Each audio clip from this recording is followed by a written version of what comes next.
परेशान तो रहूंगा ना पार्वती।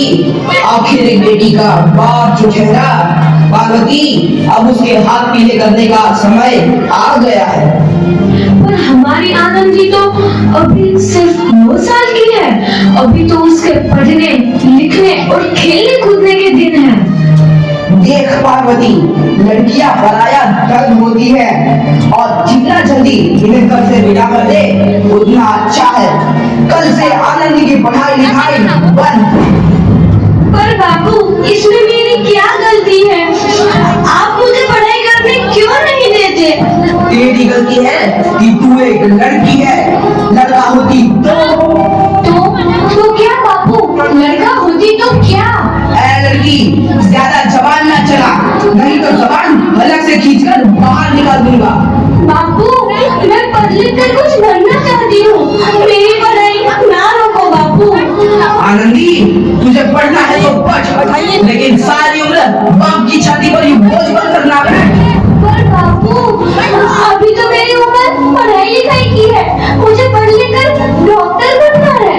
पढ़ाई पढ़ाई पढ़ाई, आज तो तेरी किताबों का काम तमाम करके ही छोड़ूंगा। ये ले। नहीं बाबू, मत पढ़ो बाबू। नहीं बाबू, नहीं। बाबू, ये तुमने क्या किया? तुमने मेरी इन किताबों को ही नहीं पढ़ा बाबू। मेरी किस्मत फाड़ दी, मेरी किस्मत। ये काफी किताबें ना सिर्फ छोरों के हाथ में अच्छी लगती है, लड़कियों के हाथ में तो सिर्फ मेहंदी अच्छी लगती है, मेहंदी। पर बापू, मैं लड़की हूँ तो क्या हुआ? लड़का और लड़की तो हमारी दोनों आंखों के समान होते हैं। चुप कर आनंदी, और यह एहसान मान कि अब तक जिंदा है तू। कहीं बचपन में गला दबाकर मार दिया होता तो यह तेरी बकबक नहीं सुननी पड़ती आज।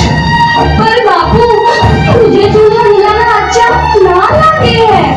देख छोरी, जितना जल्दी हो तू चूल्हा जलाना सीख ले, उतना ही अच्छा है तेरे लिए। और हाँ, तेरा ब्याह तो होगा, वो भी कल के कल।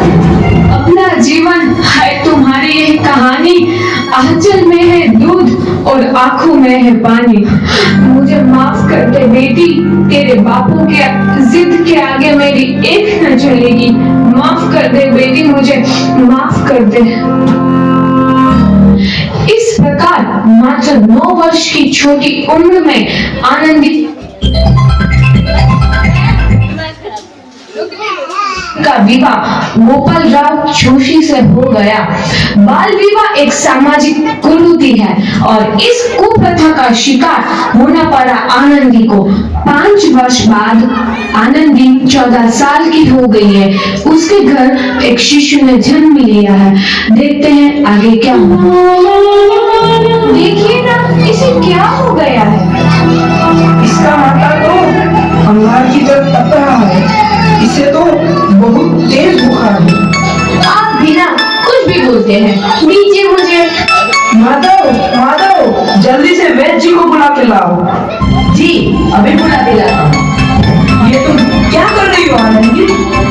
भगवान की विभूति लगा रही हूँ। बस करो आनंदी, ये सब अंधविश्वास है। अरे आप यकीन तो कीजिए, भगवान की कृपा से इसका माथा तुम्हें तुम्हारी माँ बुला रही है। आंखें खोलो, देखिए ना इसे क्या हो गया है। आंखें भी नहीं खोल रहा। आंखें खोलो बेटा। आप चुप क्यों है? आंखें खोलो बेटा, आंखें खोलो। आनंदी, हमारा बेटा कभी आंखें नहीं खोलेगा। नहीं, ऐसा नहीं हो सकता। मेरे बेटे को मुझसे कोई नहीं छीन सकता, कोई नहीं छीन सकता। पागल मत बनो आनंदी। माधव,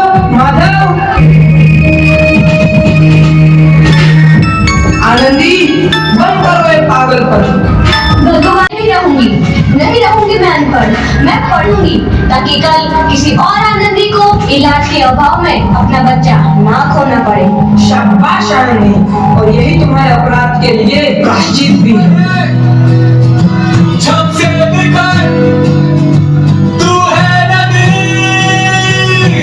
आनंदी, तुम्हारी 12वीं का परिणाम आ गया है। तुमने पूरे कॉलेज में प्रथम स्थान अर्जित किया है। आनंदी, तुम्हारी मेहनत रंग लाई है, तुम्हें शिक्षा वृत्ति मिली है। ये लो तुम्हारे अमेरिका जाने की टिकट। मुझे शिक्षा वृत्ति मिल गई, मैं अमेरिका जा रही हूँ। पर ये सब मैं अकेले कैसे कर पाऊंगी? आनंदी, अपने आप को इतना कमजोर क्यों समझ रही हो? फिर इतना पढ़ने लिखने का क्या फायदा? तुम अभी गवार की गवार नहीं हूँ मैं अब गवार।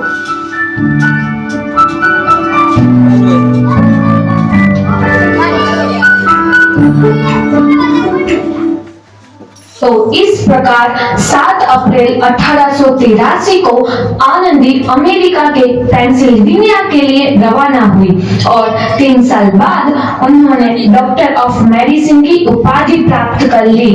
इधर आनंदी के पिता की तबीयत बहुत खराब है। आगे क्या होता है देखते हैं।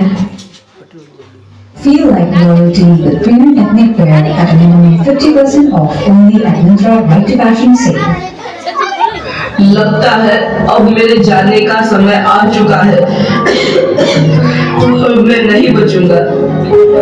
ऐसा मत बोलो। शहर के सिटी हॉस्पिटल में अमेरिका से डिग्री लेकर कोई बड़ा डॉक्टर आया है। एक बार वहाँ चलकर दिखा लेते हैं। हाँ, सही बोला भैया। कम से कम दिल को तसल्ली तो मिल जाएगी।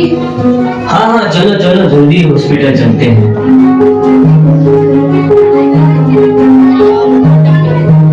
इस मरीज की हालत तो बहुत ही खराब है। कोई चमत्कार ही इसे बचा सकता है। ऐसा मत बोलो भाई। डॉक्टर साहब कब तक आ जाएंगे? लो आ गई डॉक्टर मैडम।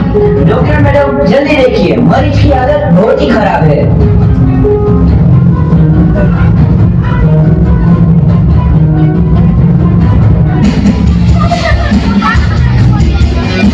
अब आप बिल्कुल ठीक है। मौत के मुंह से आपको बचाया है डॉक्टर मैडम ने।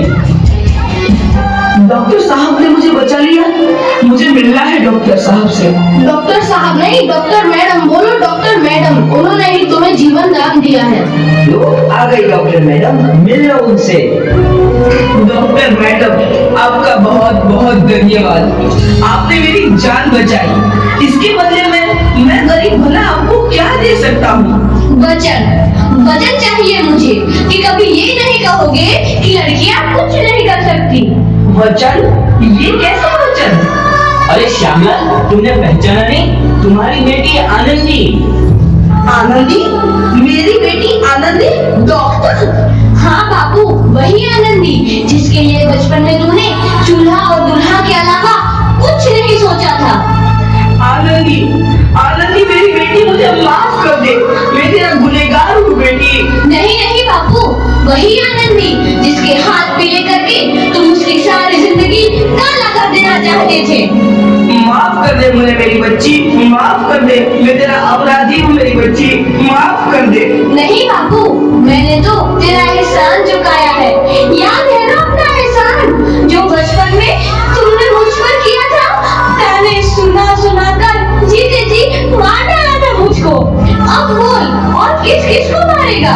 आनंदी बेटी, मुझे माफ कर दे मेरी बच्ची। मैं तेरा गुनहगार हूँ। बापू, आपने ही तो बोला था किताबें सिर्फ बेटों के हाथ में अच्छी लगती है, बेटियों के हाथ में तो सिर्फ मेहंदी। बेटों और बेटियों में फर्क करना तो आंखों में फर्क करने समान है। एक का पढ़ना और दूसरे का ना पढ़ना सामाजिक अंधकार है बापू, सामाजिक अंधकार। उपकार मांगता हूँ मैं तुझ जैसी बेटी का, जिसने सारी उम्र मुझसे कुछ ना मांगा। मांगा तो सिर्फ बराबरी का दर्जा। वरना सच तो यह है कि मैं तेरी माफी के लायक भी ना हूँ। मुझे बाप तेरी बराबरी कर सके उसके मैं लायक भी ना हूँ मेरी बेटी, लायक भी ना हूँ। अपने बापू को क्या माफ नहीं करोगी आनंदी?